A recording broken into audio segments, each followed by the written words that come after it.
Hola, ¿me escuchan? Sí, sí, buenas noches. Muy bien, entonces quizás podemos iniciar. ¿Está bien? ¿Hay algún representante del curso? Por si acaso pregunto.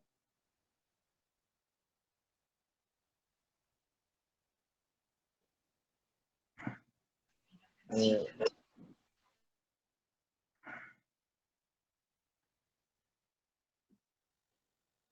No hay, ¿no?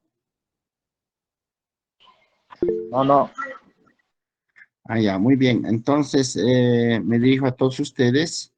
Tengan ustedes un cordial saludo. Entonces, nuestras clases va a ser siempre los días sábados o domingos y preferiblemente sería en la mañana, ¿no? O está bien así en la noche. Ustedes díganme, tendríamos conmigo 4 clases, al menos eso me han informado desde la coordinación de posgrado. ¿Está bien?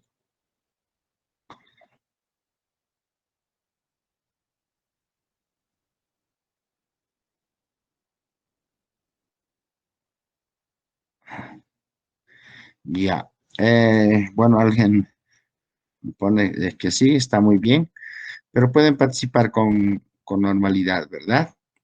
Entonces, el próximo encuentro puede ser el sábado en la mañana, ¿no? Eh, o el día domingo, entonces, una de dos.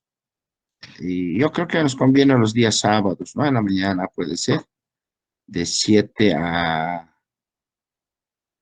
8:30, 7 de la mañana hasta 8:30 podemos pasar clase. ¿Qué les parece? Y así estaríamos libres en el día, ¿no? Ahora, de lunes a viernes, igual, solo podría yo tener tiempo en las mañanas, ¿no? Hasta mediodía, pero muchos de ustedes seguramente tienen labores y trabajan, después yo me voy también al trabajo, entonces, pero sí podría sacarme tiempo por las mañanas, ¿sí? En las tardes no, porque estoy siempre más ocupado y hasta llegar, porque como es virtual, no me siento bien, diremos, pasar clases en en un cafecito, en un internet café. No, no, no es bueno. Tengo que llegar siempre a mi oficina particular, o sea, a mi casa, y desde ahí podemos pasar clases. Entonces, para no tener inconveniente, siempre las clases puedo preferir que sean en la mañana. Pero por esta vez pasamos ahora en la noche a las 8:30 y también me han sugerido puedes pasar clases el día lunes y el martes de esta semana. Entonces, y el sábado continuar con la segunda unidad. Hoy vamos a pasar clases con la primera unidad. ¿Qué les parece? ¿Está muy bien? Bueno, no están todos, ¿no? Tenemos en la lista creo que alrededor de 20 o 21 personas. Sin embargo, ¿o qué dicen ustedes? ¿O podríamos postergar para mañana o el día martes? No sé, me gustaría que por lo menos estaría una mayoría. ¿Qué les parece?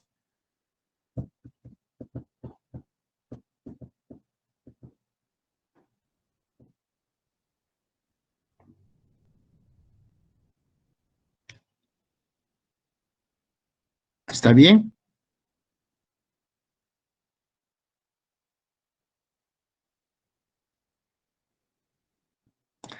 Ya. Entonces arrancamos con la asignatura, con esta unidad.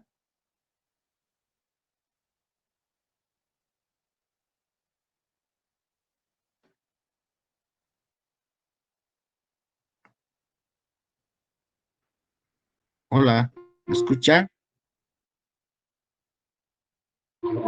Sí, estimado licenciado. ¿Está bien? ¿Arrancamos ahora?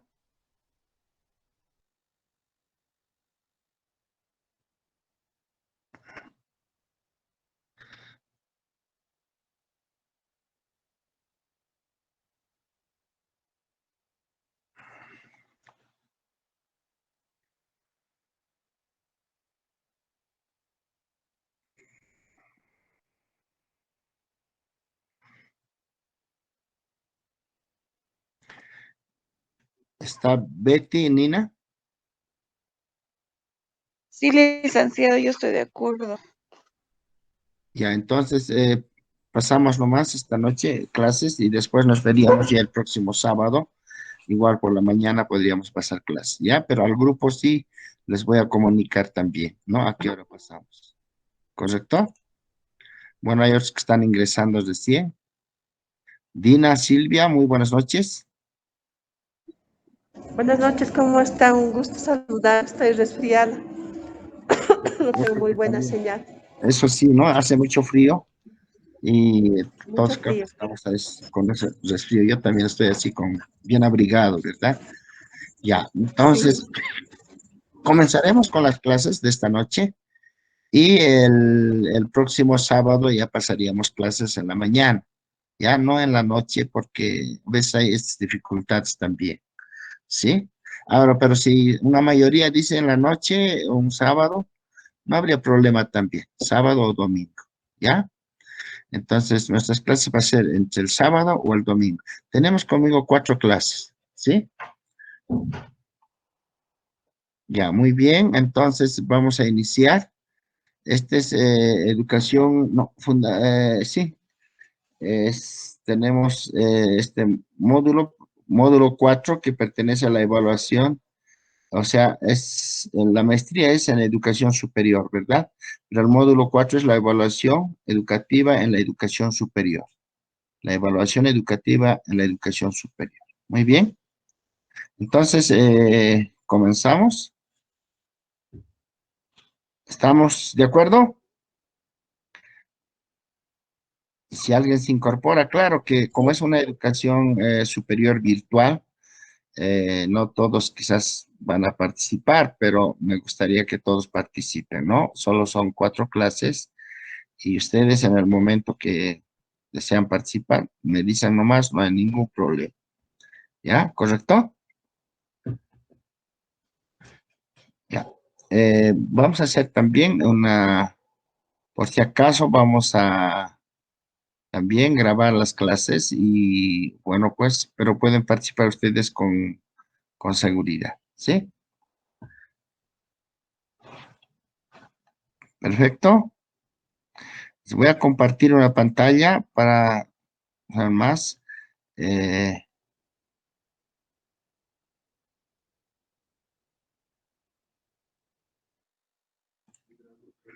ya, muy bien, entonces estamos ahí.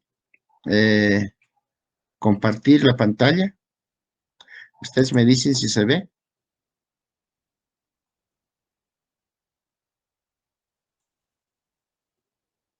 ¿Sí se ve?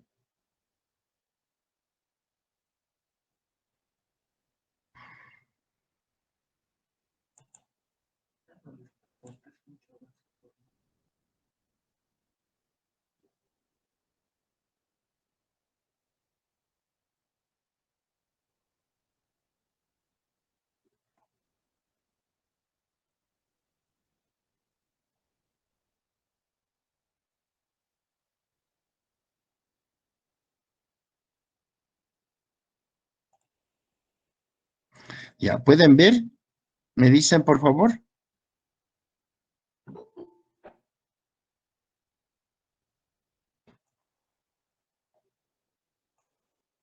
¿Sí se ve? Betty, todavía no,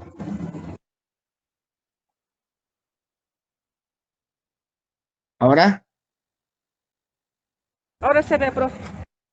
Ya, muy bien. Entonces, iniciamos, como ya les decía, eh, es posgrado en educación superior, ¿no? Una maestría en educación superior, pero el módulo 4 corresponde a la evaluación educativa en la educación superior, ¿sí? Y si nosotros comenzamos también un poquito de hacer historia en esta unidad, sería la unidad fundamentación teórica de la evaluación, ¿correcto? Fundamentación teórica de la educación.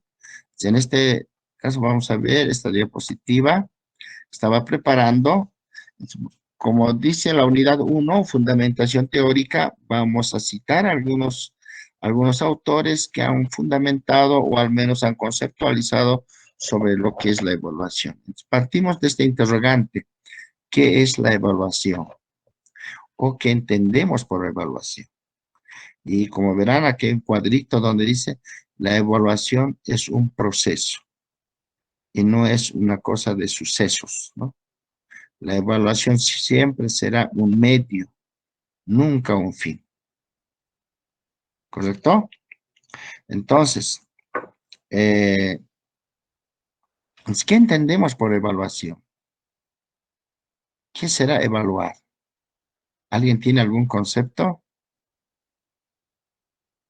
Ya, entonces mejor guardemos nuestro concepto.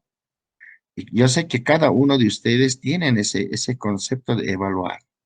¿Qué es hacer una evaluación? ¿O qué es evaluar? ¿Sí? Pero partiremos desde algunos autores y que por si acaso también estos autores están en el módulo, ¿ya?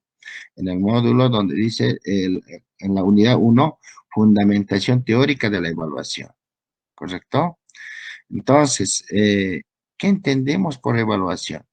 Taylor, Ralph Taylor, ¿no? Ya en 1942, inclusive Taylor, por ejemplo, desde 1930, ¿no? Ya ha tenido, él es el precursor de hacer un análisis sobre la evaluación, ¿no? Para él, por ejemplo, dice, la evaluación es el proceso que determina hasta qué punto se ha conseguido los objetivos de la educación, o sea, los objetivos educativos. Para Taylor, la evaluación es el proceso que determina hasta qué punto se ha conseguido los objetivos educativos. ¿Correcto? Antes de Taylor, ¿no? Y dicen algunos autores, por ejemplo, pre-Tayloriano, o sea, antes de Taylor, o sea, antes de 1930 o 40, 50, ¿no? Ya pues se hablaba de la evaluación, ¿no? Y no hay que olvidarse tampoco, la evaluación siempre ha sido constante, quizás más ha sido para los griegos, ¿no? Una preocupación de cómo evaluar, ¿verdad? Y en Grecia, por ejemplo, pues 400, 500, inclusive 1000 años antes de Cristo, se hablaba de una evaluación, ¿no? No hay que olvidarse desde nuestra óptica eurocentrista o desde la óptica eurocentrista, pues los filósofos que son reconocidos para Europa y nosotros arrastramos también esa filosofía europea hablando de la educación eh, y sobre todo la evaluación. Entonces, ya se hablaba de la evaluación, ¿no? Los filósofos, pues, hablaban de evaluar, ¿no? Y evaluar en Grecia, por ejemplo, significaba medir, ¿no? Medir la conducta, medir al educando y demás, ¿no? Entonces, Ralph Taylor, en 1930 o 40, 50, vamos a decir, se considera como el padre del término de la conceptualización de la evaluación, ¿correcto? Ya. No hay que olvidarse si aquí vamos a ver de manera, en 1942 dice Taylor, la evaluación es el proceso que determina hasta qué punto se han conseguido los objetivos, ¿ya? En este otro indicador, Cronbach, en 1963, ¿no? Conceptualiza, ¿no? Que la evaluación es como el proceso de recogida y de usos de la información para la posterior toma de decisiones, ¿no? Bueno, que vamos a arreglar de decisiones, ¿correcto? Entonces, y si en estos dos conceptos, ¿no?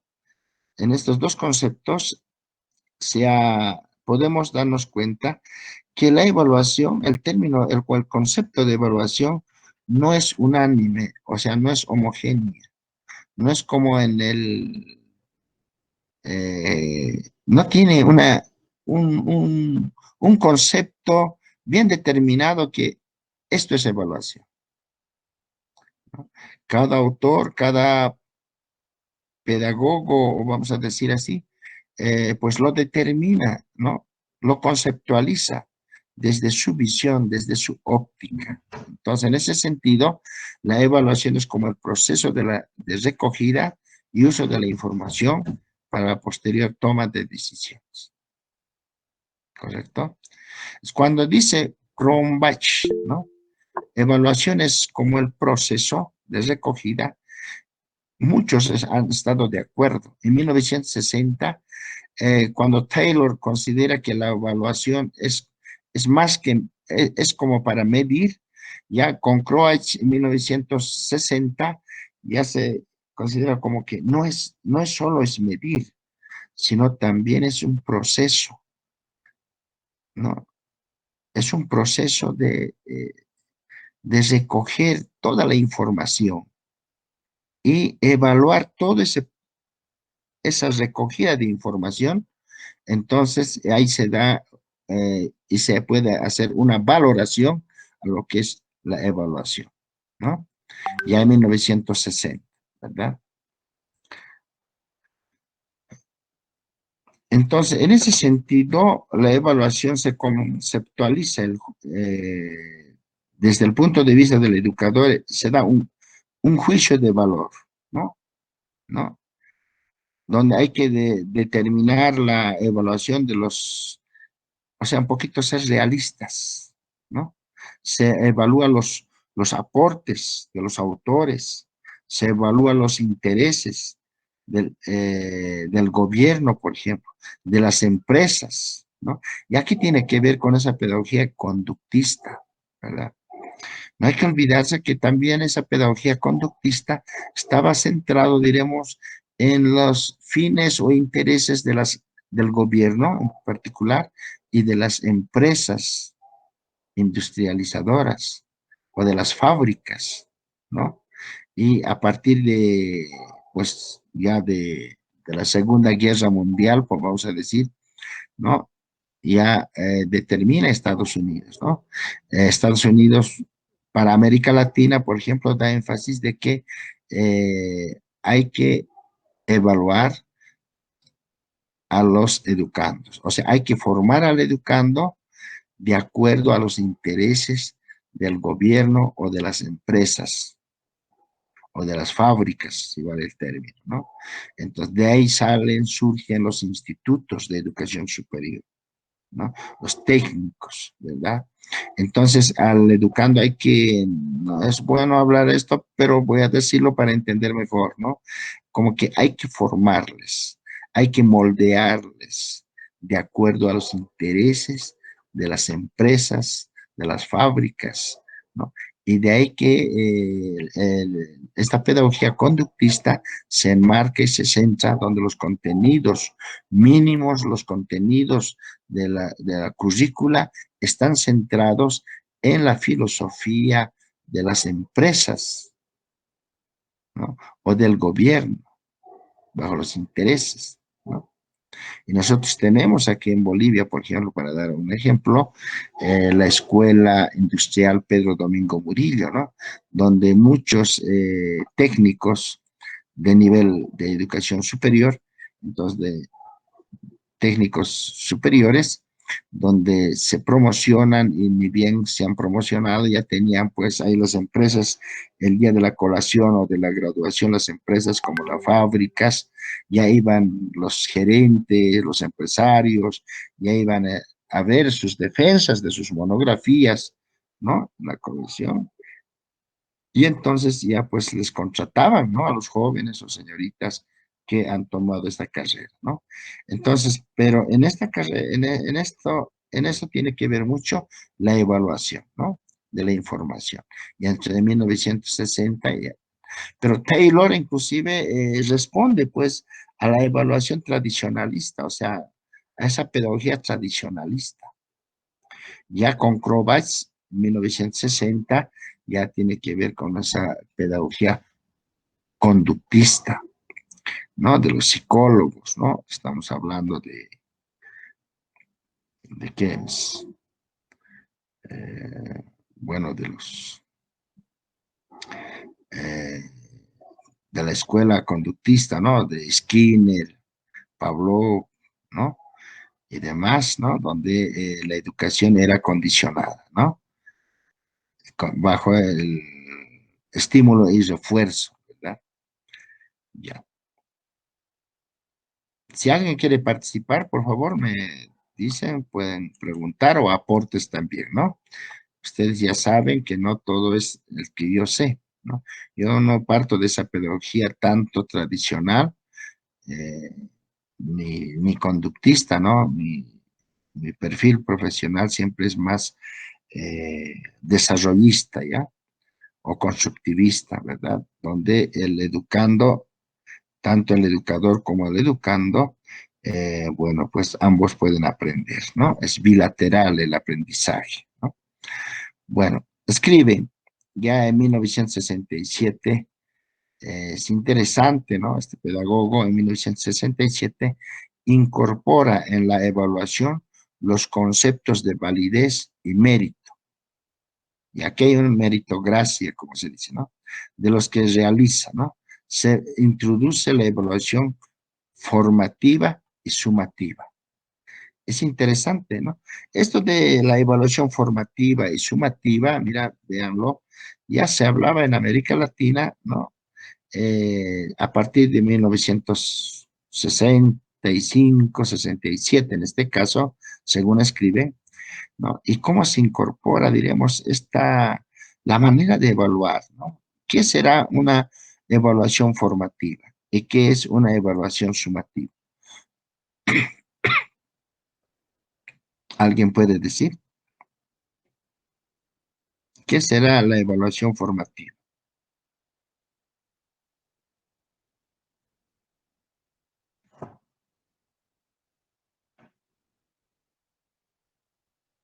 ¿No? Ya, nos guardamos entonces, ¿no?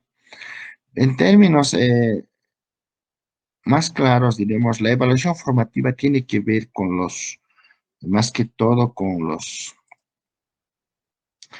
eh, tiene que ver con todo ese proceso que se evalúa, por decir en el aula, a todos los estudiantes, ¿no? Es un proceso que tiene que ver más con la evaluación cualitativa, ¿sí? La evaluación formativa no es tanto de controlar al estudiante, de medir numéricamente al estudiante, ¿no? Usted se sacó 50 o se sacó 70, no es tanto así. La formación formativa tiene que ver de cuánto se ha aprendido, o sea, tiene que ver con el aprendizaje en sí, ¿no? Para poder modificar o, o para poder, ¿cómo se puede decir esto? Para poder eh, aportar mucho más, ¿no? Entonces, la evaluación formativa tiene que ver con el proceso de aprendizaje del educando, ¿ya? Y la evaluación sumativa tiene que ver más con la evaluación cuantificable, con lo que se está midiendo numéricamente, ¿no?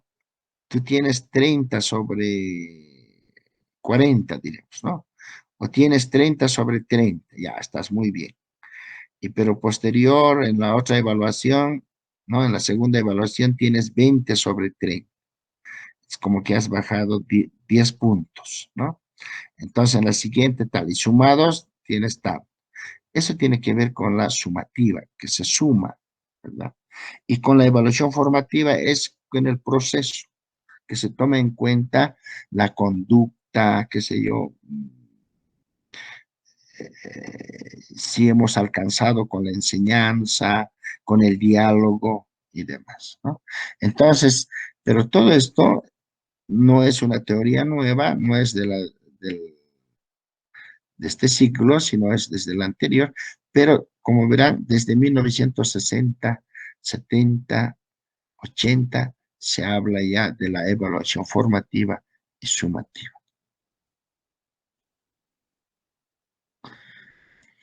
¿Qué es la evaluación para Stoffreban, ¿no? En 1971, por ejemplo, considera que la evaluación es un proceso mediante el cual se proporciona información útil para la toma de decisiones, ¿no? Con el propósito de que la evaluación no es demostrar, sino perfeccionar, ¿sí? Entonces, claro que estos apuntes ustedes ya lo tienen en su módulo, ustedes pueden revisarlo, ¿correcto? Entonces, la evaluación es un proceso mediante el cual se proporciona información útil para la toma de decisión. El propósito de la evaluación no es demostrar, sino perfeccionar. Entonces, como se dan cuenta, ya por la década de los 70, o sea, de 1971 hasta 80, podemos decir que ya se conceptualiza de diferente manera la evaluación. Con Taylor, por ejemplo, en 1930, 40, aún todavía se consideraba que la evaluación es medir numéricamente, ¿no? Ya posteriormente, ya como que no solo hay que medir al educando, sino también hay que medir, ¿no?, al docente, ¿ya? Pero eso más adelante, ¿no? A partir del 1970. Entonces, la evaluación es un proceso mediante el cual se proporciona información útil para tomar las decisiones.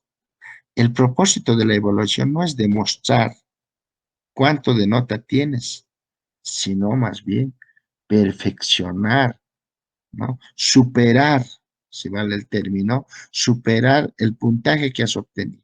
Si tienes 60 sobre 100, entonces puedes, puedes tener una nota más mayor, o sea, demostrar que puedes perfeccionar, ¿no? Es tomar conciencia en qué has fallado, en otros términos. Es tomar conciencia cuál sería, diremos, viable en poder aprender más, ¿no? Y tiene que ver ya desde a partir de 1970, 80, por ejemplo, ya no solo evaluar al educando, sino también el contexto social, ¿ya? El contexto social, ¿no? Y de ahí ya se habla de estrategias por objetivos, las estrategias por objetivos. Hay que evaluar los objetivos mismos del contenido, ¿sí? Por ahí los contenidos no están de acuerdo al contexto del educando. Es decir, por ahí los contenidos mínimos no están al, a la realidad de vida, ¿no?, de los estudiantes. Por ahí es una malla curricular que no está adecuada al contexto social. Entonces, para Struve, todo eso hay que evaluar y hay que tomar decisiones, ¿no? En ese sentido, Struve dice, el propósito de la evaluación no es demostrar, sino más bien demostrar cuánto de puntaje tienes. No ese es el único propósito, sino es de perfeccionar, ¿no?, de corregir los errores que hemos cometido, o el educando, o el docente ha cometido. En ese sentido, es bueno siempre tomar esa conciencia, ¿no? Ya no sé si hasta ahí tenemos preguntas.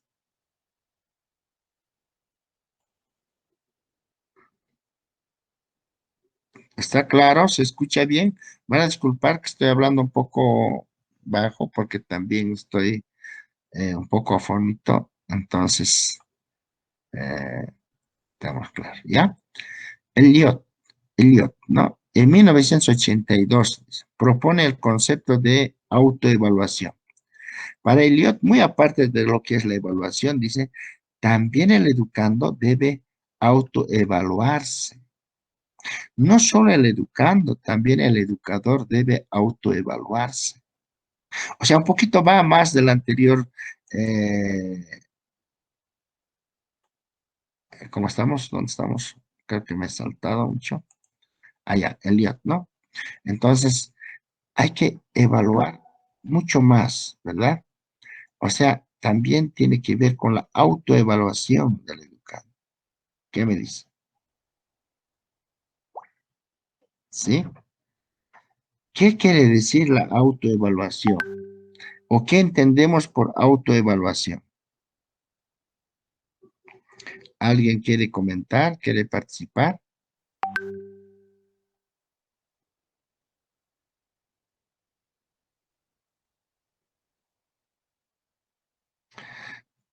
Bueno, en la actual, diremos por decir, en la ley 070, Avelino Signani, por ejemplo, ahí ya está marcado, ¿no? La autoevaluación. Hay una parte donde al estudiante ya en primario, en secundaria se le pide, ¿no? A ver, ¿cuánto te evalúas sobre 10? Tienes que tener tu autoevaluación, ¿verdad? Pero si nos damos de cuenta, igual es numérica, ¿no? Pero, pero valdría la pena, diremos, tener una toma de conciencia de lo que significa la autoevaluación. La autoevaluación tiene que estar siempre ligada con la administración de vida. ¿Cómo administras tu vida, tu conducta? ¿No? Si eres estudiante o si uno es docente o es estudiante, entonces, ¿cómo está programado sus tiempos para tener una autoevaluación que pueda estar, ¿no? Por lo menos acercarse a una verdad, ¿verdad? Esto es lo que he logrado o esto he aprendido. ¿Mm? Entonces, tiene que ver mucho en el fondo también con la autoevaluación, con la disciplina de cada educado y de cada educador, por qué no decir también, ¿no? Ahí están los tiempos, ¿no? El llegar a clases, por decir, en su momento, a la hora, ¿no? En participar, ¿verdad? Entonces, todo eso implica la autoevaluación, ¿ya? Entonces, la autoevaluación siempre es, diremos, cuánto uno se evalúa sobre el aprendizaje de un determinado, de una determinada enseñanza, ¿no? O de un determinado curso. ¿Correcto? Ya, ¿tenemos alguna pregunta?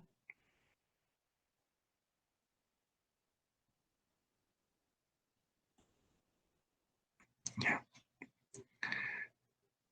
Bueno, esto creo que hemos pasado para Lenti. ¿Y Hamilton?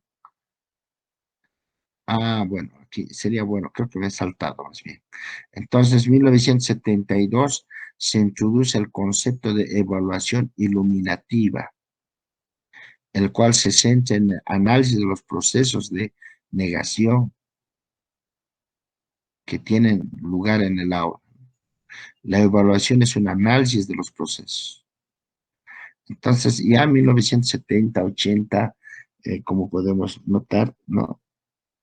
Ya se hacía, diremos, una toma de conciencia. Y no hay que olvidarse que a partir de 1970, inclusive antes 60, pero más que todo 70, 80, bueno, hay teólogos y pedagogos, diremos que son más liberales. De América Latina, por ejemplo, este pedagogo Paulo Freire, brasilero, ¿no? Donde él dice, nadie enseña a nadie, sino, dice Paulo Freire, todos aprendemos de todos. Y siendo un poco más crítico, Pablo Freire dice, no, nadie sabe todo, ¿no? Porque todos también en algo ignoramos. Y da ciertos ejemplos, ¿no? Como en alguna medida somos ignorantes también. Yo, por ejemplo, ignoro mucho de las TICs, de los digitales, porque no nací digital, ¿no? Pero ahora los jóvenes, los niños o las niñas nacen pues digitalizados ya ni tienen 3 meses o 6 meses, ni bien toman el celular. Entonces, el celular, ya, ya manejan mejor que las personas mayores, ¿no? Ya ves, pedimos a ellos ayuda, ¿verdad? Pero ya, pues, los que ya nacieron por los años 2002 o 2005 en adelante, pues, se la saben, como que han aprendido desde la vientre de su mamá, ¿no? Pero antes de eso, no. Tenemos problemas, ¿no? Desconocemos. En ese sentido, Pablo Freire tiene mucha razón en decir, nadie sabe todo, ya que también siempre alguien, o sea, ya que ignoramos también de muchas cosas, ¿verdad? Entonces, para Parletti y Hamilton, se introduce el concepto de análisis de los procesos.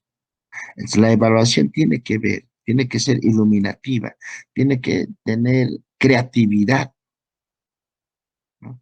Y esa creatividad de aprendizaje debería ser también evaluado, pero a través de un análisis crítico de la realidad.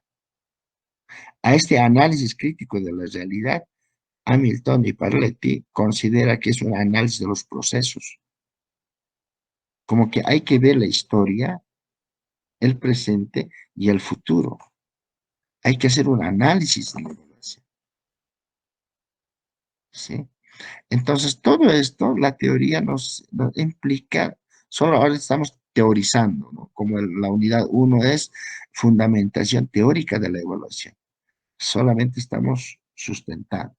Después ya vamos a ingresar, diremos, hacer, diremos, de lo que es la evaluación, ¿no? Educativa en la educación superior. ¿Correcto?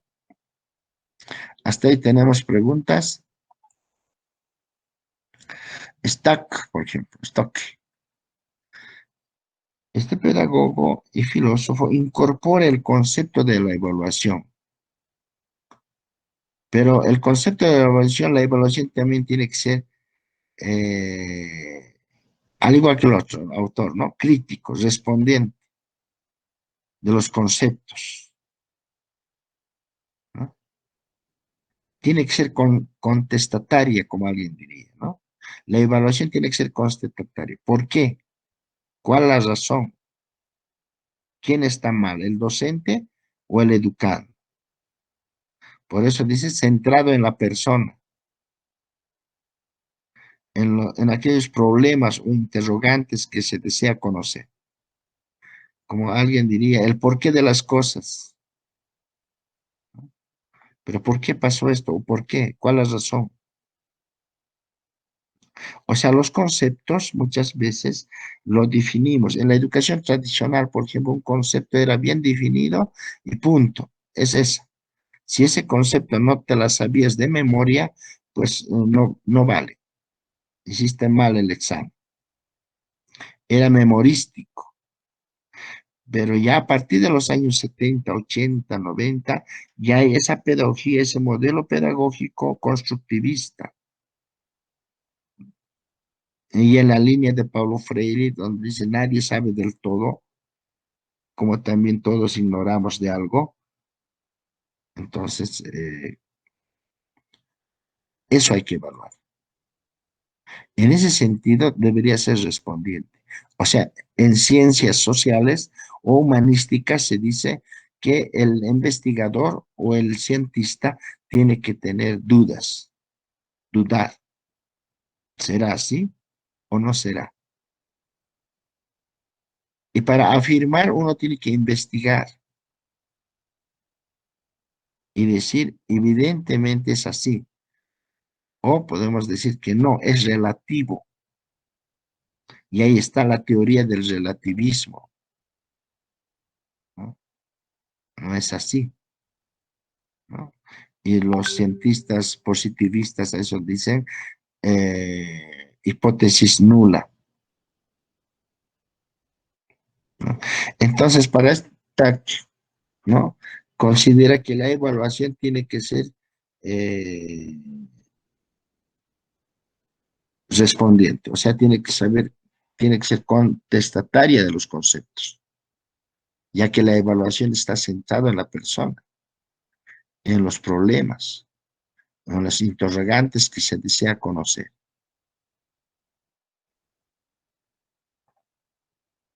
¿Tenemos algunas preguntas? ¿Se entiende? ¿Está muy bien?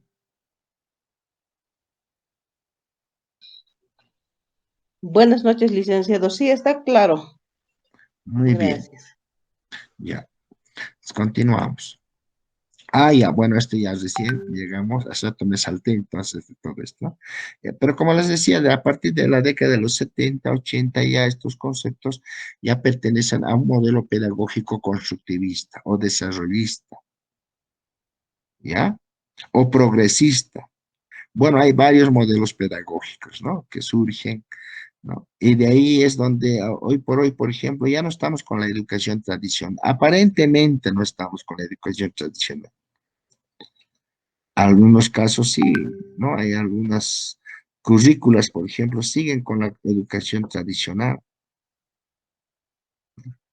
En la educación tradicional, como se dice, el aprendizaje, el aprender entra con sangre, ¿no? Con castigos, así, ¿verdad? Pero actualmente no, ¿verdad? Entonces, un docente, por ejemplo, no puede en las unidades educativas de primaria o secundaria, un docente ya no puede castigar, entre comillas, como en la educación tradicional, ¿no? Donde muchos de nosotros quizás hemos sido parte de esa educación tradicional y estamos hablando de 1980, 70 inclusive, ¿no? 90, ¿no? Donde el docente pues tenía esa facultad de castigar, ¿no? Ya sea con castigo físico, con castigo, qué sé yo, ¿no? Haciendo ejercicios, ¿no? Entonces, se hacía esa clase de castigo, ¿no? A los educandos, ¿no? Pero ya a partir de los años 90 o año 2000, sobre todo ya en este siglo XXI, entonces ya no está prohibido, ¿verdad? Y es más, está penalizado el castigar físicamente a a los niños de primaria o a jóvenes de secundaria, ¿no? Entonces, ya no. Pero haciendo un análisis también sería bueno evaluar toda esa actitud. ¿Cuáles son las ventajas de los modelos pedagógicos conductistas o tradicionales? ¿Y cuáles son las ventajas o desventajas también de esta educación actual? ¿Cómo evaluamos? Y de ahí Eliot propone el concepto de autoevaluación. Habría que evaluarse a sí mismo también. Y hace un momento dije, la autoevaluación está ligada con los tiempos, no con la disciplina de la persona. ¿Correcto? Ya.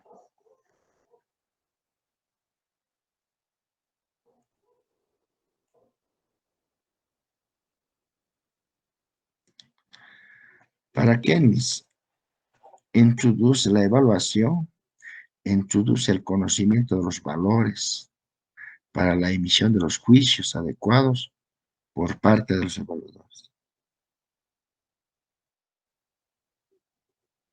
¿Mm? ¿Ya?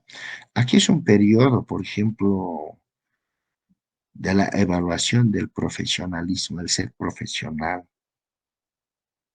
¿no? ¿No? De los valores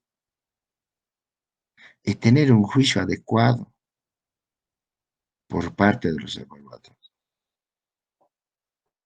En alguna medida, siempre en la educación en Bolivia o en América Latina, podemos decir, la educación aún todavía es bien escolarizada. Cuando digo escolarizado me refiero que es todavía hay insumos de la pedagogía tradicional y del modelo pedagógico conductista. Como que cuesta o se hace un poco difícil hacer un juicio de valor, ¿no? Evaluar a los evaluadores. Ya de la década de los 80, 90, se habla también, hay que evaluar a los educadores, o sea, a los evaluadores, o sea, al docente.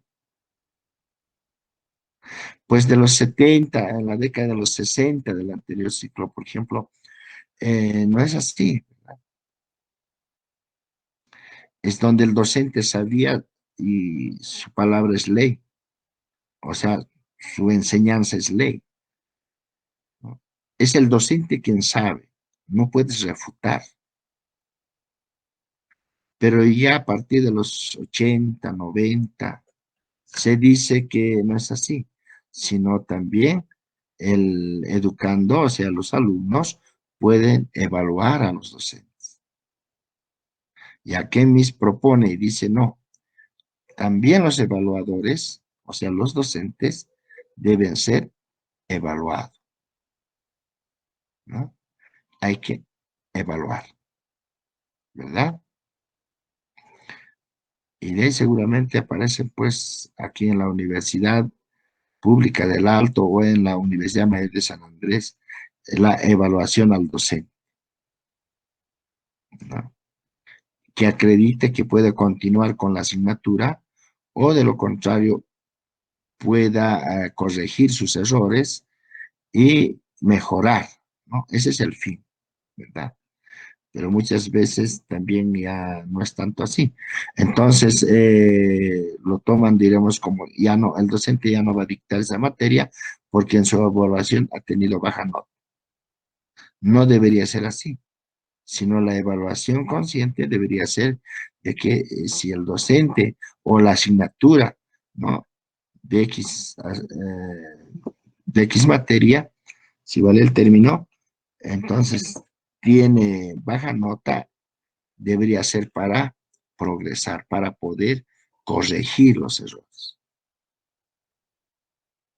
Pero muchas veces se confunde esto con el aplazo, ¿verdad? Se ha aplazado. En ese sentido, estamos con la educación tradicional. Se aplazó y punto, ¿verdad? No pasa de curso, o sea, el docente no puede ejercer esa asignatura. Es como se ha confundido, cuando no debería ser así, ¿no? No debería ser así. Tomando en cuenta las teorías, diremos, de Pablo Freire, porque desde 1986, por ejemplo, cuando ya decimos la autoevaluación y la evaluación a los docentes o a la asignatura X, entonces uno ya tiene que tomar conciencia que se dice, ah, ya, aquí hay que mejorar todo. Hay que evaluar tanto al educando como al educador. Y si no tenemos una nota adecuada, entonces hay que mejorar, ¿correcto? Entonces, ¿qué es la evaluación en ese sentido? La evaluación implica todo. De ahí es que no se puede definir en dos o tres, con tres palabras, que la evaluación es esto.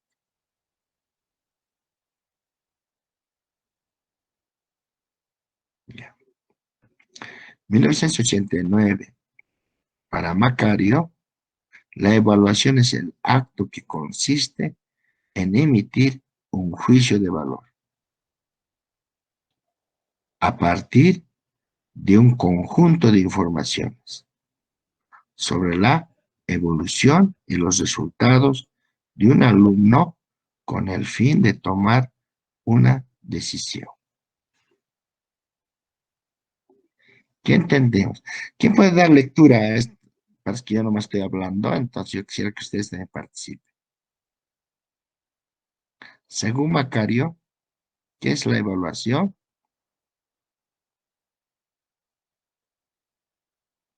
¿Alguien quiere leer?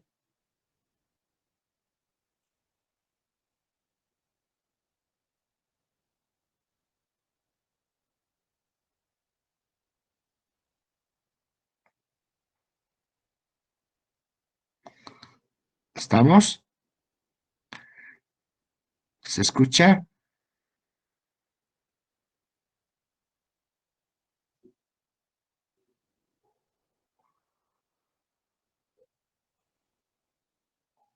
Ya, en la próxima clase participamos todos, ¿verdad? Escucha. Ya. ¿Cómo te llamas?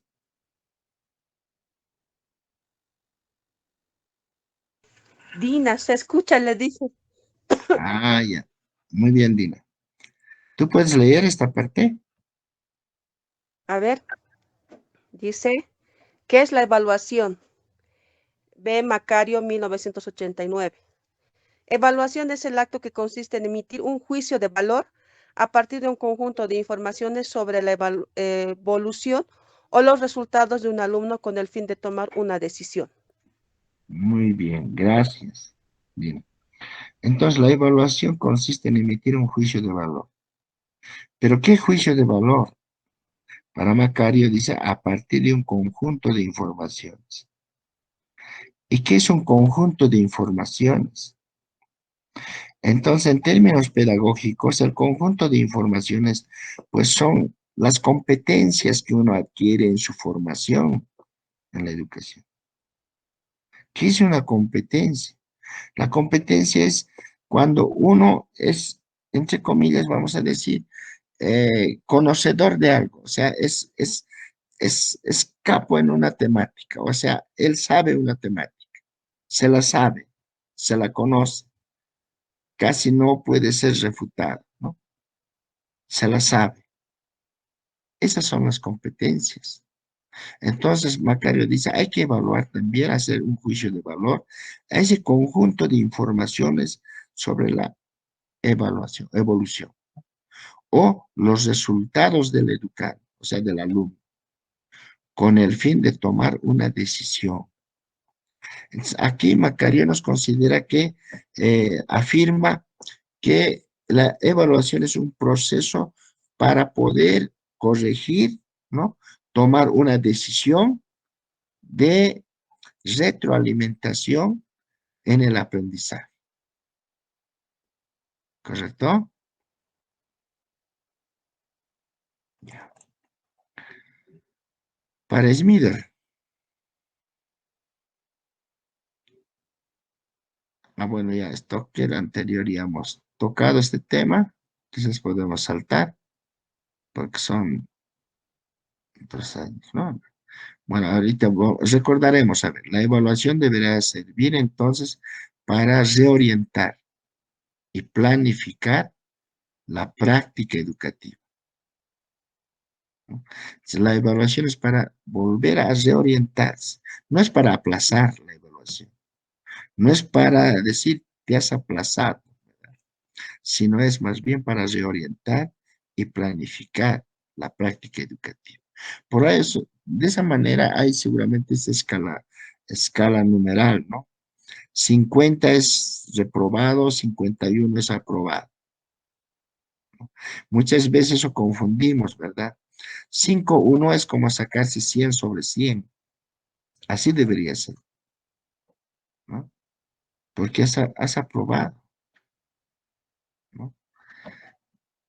Pero a veces, desde mi experiencia como docente, una señorita, por ejemplo, tenía 78, si no me equivoco, y reclamaba y decía, ¿por qué tengo 78? Debería tener mucho más, puta. Pero estás muy bien, estás entre los mejores 78. No, es una nota pésima. O sea, ¿cómo está confundida las personas, no? ¿No? La evaluación no es, sino es para reorientar, para medir. Si tienes 78, estás muy bien, pero eso no debería conformarte en el 78. En la próxima deberías tener mucho más, ¿no? Aunque somos humanos, nadie puede llegar, como quien dice, nadie sabe del todo, ¿no? En ese sentido, es bien relativo las notas también, ¿no? Los numéricos. En la próxima clase vamos a hablar sobre esto. Entonces, para Stock y Tony, lo que ya había mencionado anteriormente, es Mider, todo eso, la evaluación debería servir entonces para todos estos autores, ¿no? Para reorientar y planificar toda esa práctica educativa, ¿no?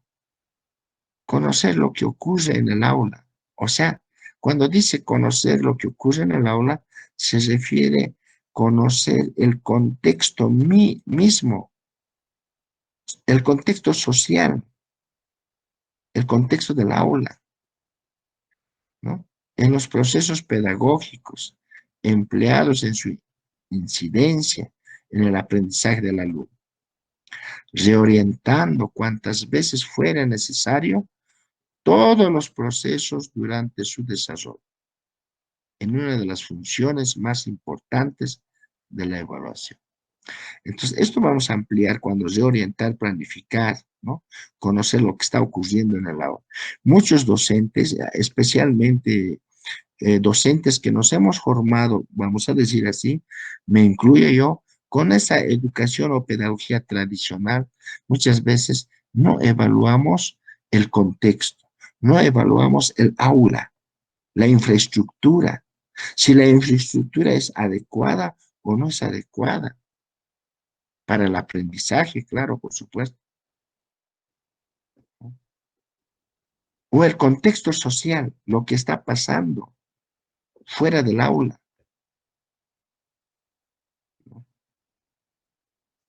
Todo eso implica también, pues, sobre el aprendizaje del estudiante, del educado. Y sobre la enseñanza también del docente.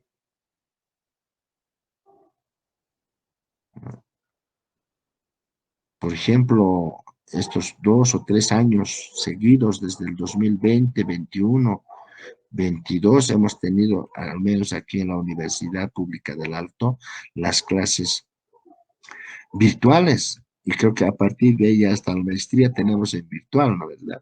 Entonces, estas clases virtuales, por ejemplo, debería ser evaluado también. ¿Por qué virtual y no presencial? Ah, por el COVID-19, por la pandemia. Es como hubo un cambio de paradigma, ¿no? Que no estábamos preparados en muchos casos, ¿verdad? Al menos en Bolivia no estábamos preparados para las clases virtuales. Pero como de la noche a la mañana tuvimos que aprender, tanto el docente como el estudiante, a manejar plataformas como el Zoom, Google Meet, qué sé yo, otras plataformas más. Entonces, todo eso debería ser evaluado, ¿verdad? Eso es evaluar, hacer una evaluación del contexto social, lo que está pasando, sea políticamente, religiosamente, socialmente, qué es lo que ocurre. Ningún educador ni educando, especialmente en el sistema universitario, debería ignorar, ¿no?, las dificultades o el contexto social.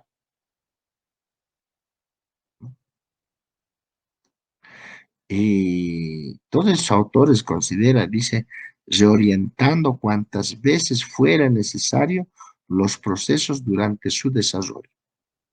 Eso es una evaluación en el proceso. Aprendemos y evaluamos también, ¿no? No se olviden que esta unidad es más de teorización, por eso estamos teorizando, ¿verdad? Quizás ya para algunos es bien conocido y dicen, ah, pero estas teorías yo ya me las sé, ¿verdad? Puede ser, ¿no? Pero vale la pena memorizar todas estas evaluaciones, ¿no? Una de las funciones más importantes de la evaluación. Hasta ahí estamos claros. Para espejo, ya 2017, vamos a saltar allá. 2017. A ver, ¿quién quiere leer? ¿Hay alguien que quiere dar lectura para espejo?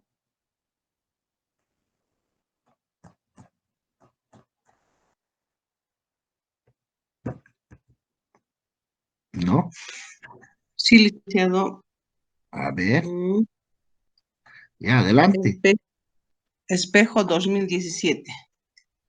La evaluación educativa pedagógica de cada persona, estudiante, no tiene como fin clasificar a todo y cada uno de los estudiantes, sino más bien valorar o descubrir las posibilidades de cada uno de ellos.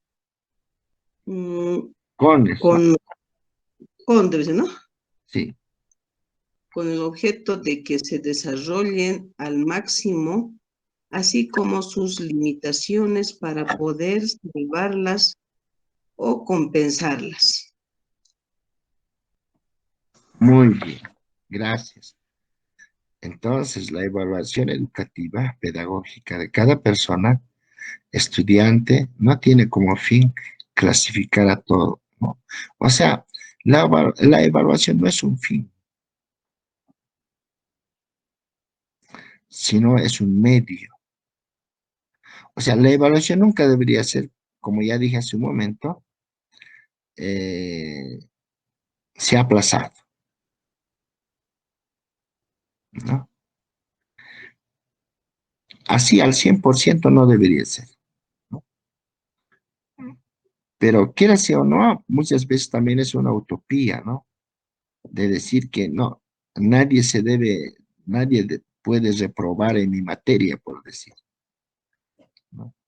Sino debería estar en la conciencia de cada uno para poder mejorar. Sino también, dice, la evaluación. En ese sentido, la evaluación debe ser también valorar o descubrir otros paradigmas, o sea, las posibilidades de cada uno de ellos, con el objeto que se desarrolle al máximo, así como sus limitaciones, para poder salvarlas o compensarlas. Cuando habla Espejo sobre compensarlas o salvarlas, entre comillas, es que está hablando, diremos que la evaluación debería ser también más allá de conocer al educando. La evaluación educativa pedagógica debe ser mucho más allá. No podemos medir a un estudiante, a un joven, por ejemplo, no sé si vale el término decir, a un joven que ha estudiado, ha salido bachiller en la ciudad. Pondremos así el ejemplo en la ciudad o sea, en la ciudad de La Paz, ¿no? No es lo mismo cuando un joven es salido de una unidad educativa de área rural.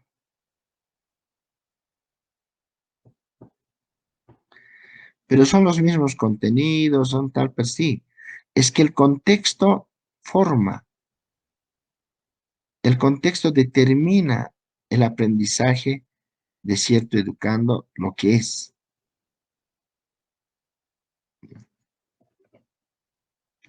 Un joven de la ciudad, de área urbana, su aprendizaje no va a ser igual a un joven de área rural. Porque en el área rural su contexto es otro, su contexto social es diferente a la de la ciudad. Incluso culturalmente, ¿no? Aquel que ha estudiado en área rural ha aprendido, su cultura es muy diferente a la cultura de la ciudad. En sus competencias, de sus conocimientos, nunca van a ser igual a un joven de la ciudad. Por así decir, ¿no? Como un ejemplo. Entonces, el educando, ¿qué debe hacer? Dice Espejo, dice, tiene que tener la capacidad del educando de no solo evaluar la clase como tal, sino también hay que valorar o descubrir otras posibilidades de cada uno de ellos, de los educandos, otras posibilidades, otros paradigmas, otros conocimientos.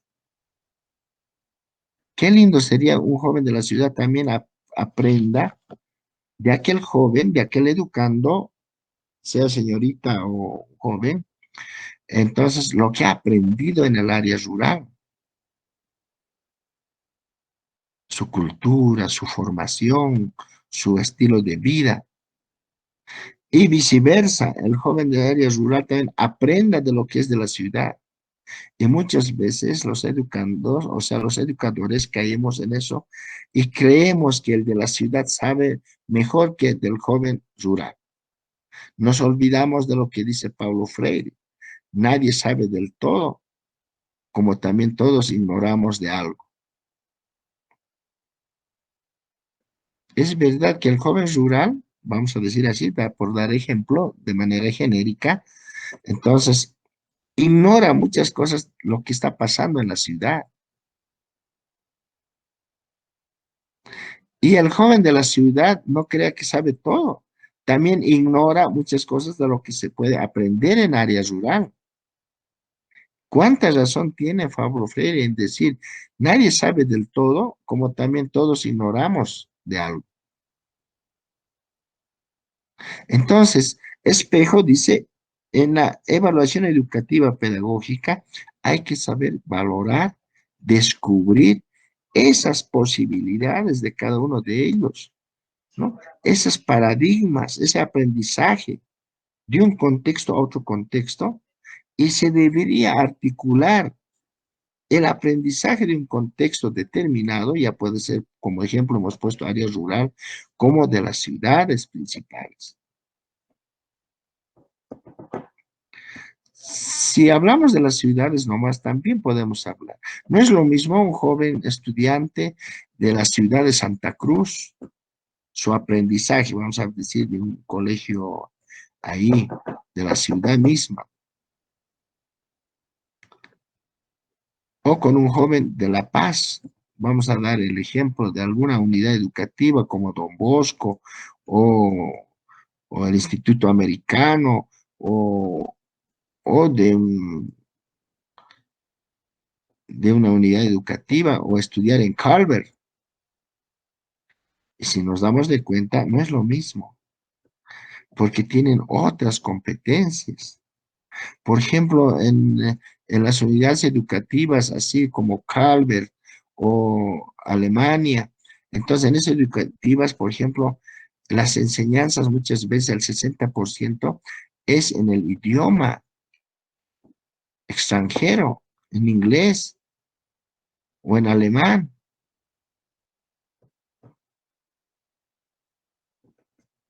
Ahora, por lo general, en nuestras unidades educativas, tanto en la ciudad misma, acá mismo, en la ciudad de La Paz como en el Alto, pues las enseñanzas es en el idioma castellano y no podemos igualar con Calvert o con otras unidades educativas. Entonces, Espejo, ¿cuánta razón tiene? Y dice, nos hace reflexionar y dice, hay que valorar otras posibilidades, otras potencialidades, otros paradigmas, otras competencias del educado, ¿no? Y ver sus limitaciones. No porque ha estudiado en Calvert se la sabe todo. No, un estudiante de Calvert, aquí de La Paz, vamos a decir, un estudiante de Calvert, ignora muchas cosas de lo que está pasando aquí en la ciudad del Alto, en las unidades educativas, ¿no? Entonces, si nos damos cuenta, cuánta razón tiene Paulo Freire en decir, nadie sabe del todo, como también todos ignoramos de algo, o todos somos ignorantes en algo. Entonces, nadie puede decir a estas alturas en el siglo XXI, yo sé todo, yo me la sé. No, nosotros los docentes igual, ignoramos, yo al menos ignoro muchas cosas, ¿no? Y si nos autoevaluamos y nos damos de cuenta, no tenemos muchas competencias. Nuestras competencias son bien limitadas. Para Espejo dice, hay que salvarles, ¿no? Hay que compensarlos. Ah, ya, ¿cómo vamos a compensar? De ahí los pedagogos dicen, la educación no se termina. A diario aprendemos.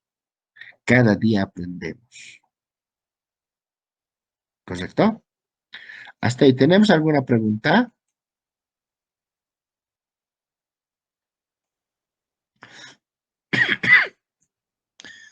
Muy bien, yo creo que hemos sido un gusto compartir. Si no hay preguntas o alguna participación o el aporte de todos ustedes, ¿qué les ha parecido? Bueno, disculpar, quizás no he hablado de manera, porque un poquito estoy mal. Por el frío debe ser, como alguien decía, ¿no? Por el frío estamos con tos, medio enfermitos.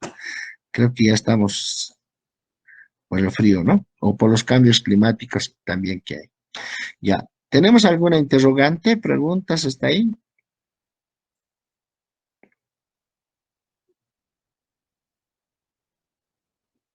Muy bien. Entonces, si no hay preguntas, quiere decir que ha estado muy claro. Ya, para la próxima, sí voy a tener la listita, entonces voy a tratar que todos puedan participar, ¿sí? Hoy participaron unos dos personas, pero muy poquito, ¿sí?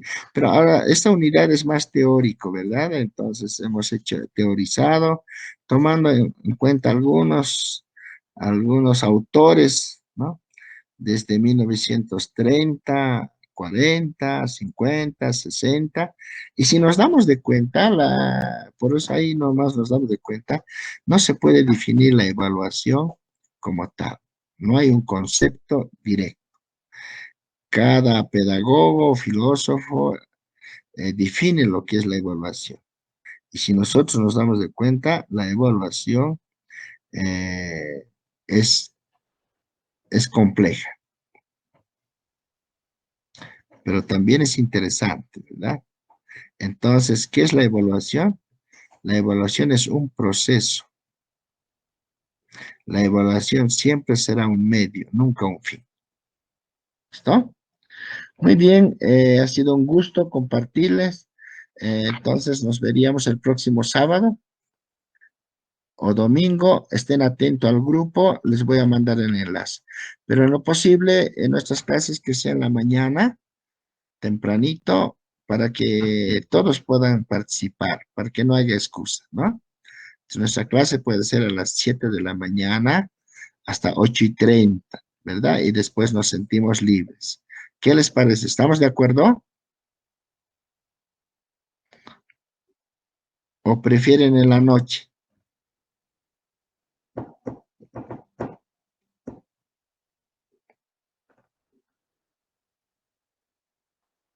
¿Qué dicen?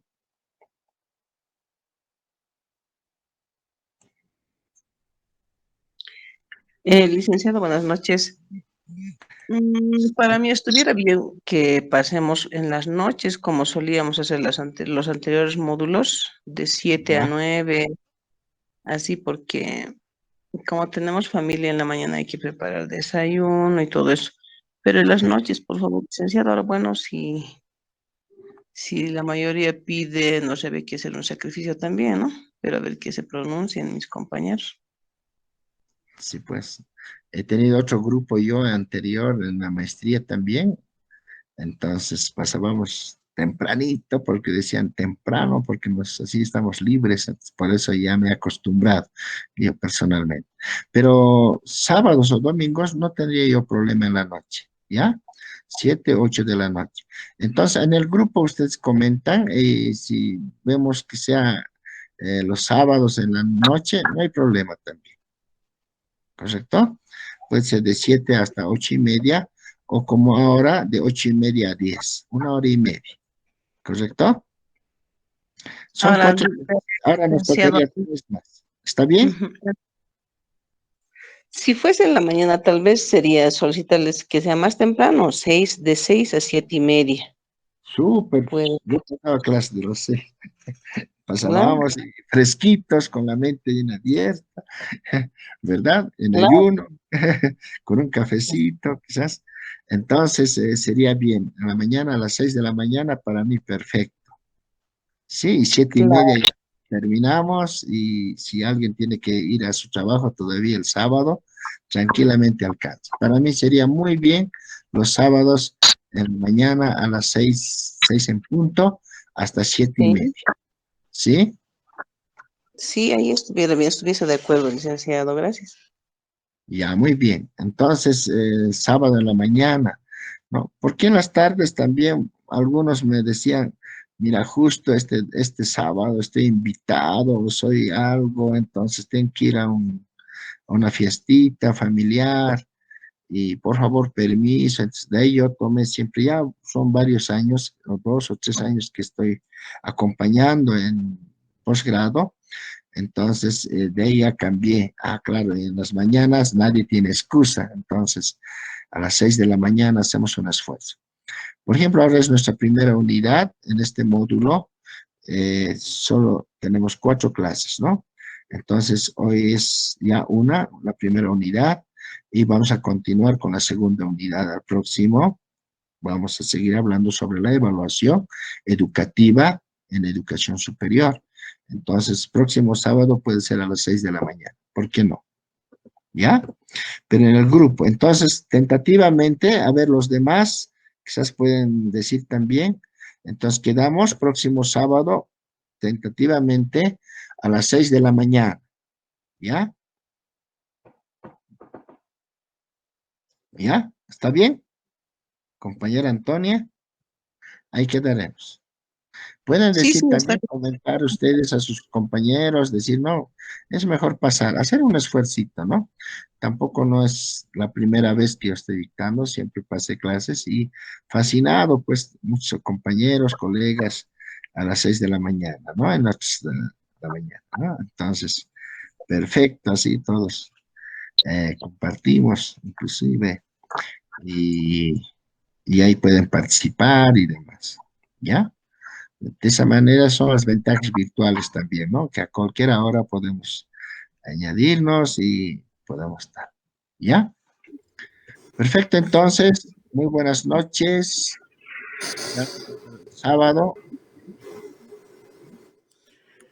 Listo, Lice, hasta luego. Hasta luego. Hasta luego, licenciado. Gracias.